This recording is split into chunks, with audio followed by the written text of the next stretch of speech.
Enfin, l'occupant décide l'internement des juifs étrangers et apatrides dans les camps de Drancy, Pithiviers et Beaune-la-Rolande.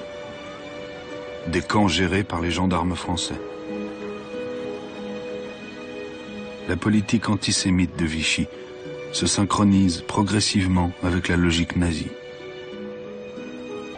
Reinhard Heydrich, l'architecte de l'extermination de tous les juifs d'Europe, vient à Paris sur ordre d'Hitler.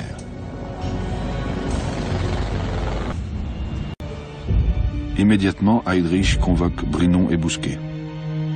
La collaboration doit maintenant passer par une totale soumission de la police française, qui gardera l'apparence de son indépendance.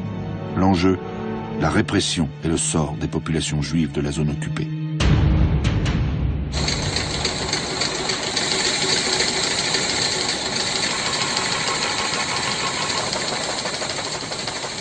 La 8e ordonnance allemande impose aux juifs de la zone occupée le port de l'étoile jaune.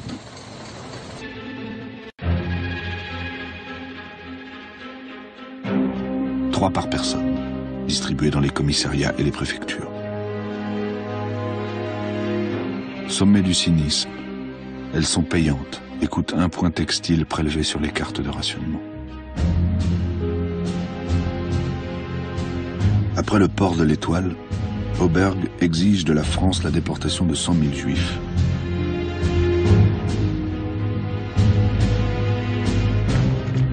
Pierre Laval hésite. Comme toujours, il cherche à négocier. Au final, ce sont des policiers et des gendarmes français qui arrêteront les juifs étrangers. Car il impose un distinguo entre juifs étrangers et juifs français qu'il prétendra ainsi protéger. Il poursuit cette politique de troc humain en proposant d'y inclure les enfants et les adolescents entre 2 et 15 ans. Il s'explique devant le Conseil des ministres le 10 juillet 1942. Dans une intention d'humanité, je suggère que les enfants soient autorisés à accompagner leurs parents. Mais la réalité est tout autre. Le sort des enfants pose à Laval un problème pratique.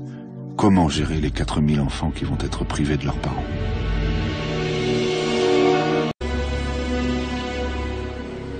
La question surprend jusqu'à Berlin, qui met 10 jours à répondre. Le 14 juillet, Adolf Eichmann, coordinateur de la destruction des Juifs, téléphone sa réponse. Les enfants peuvent être déportés. Dès le lendemain, René Bousquet ordonne une grande rafle dans la capitale.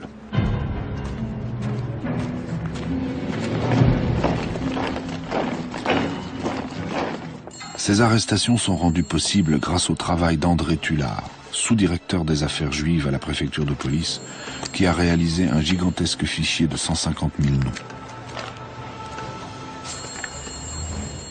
Les 16 et 17 juillet 1942, la police française procède à Paris à l'arrestation de 12 884 juifs étrangers et apatrides.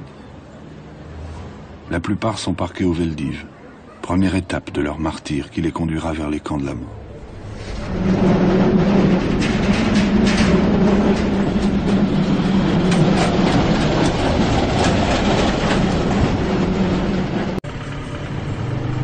Durant la seule année 1942, 43 000 juifs, dont 6 000 enfants, seront ainsi déportés.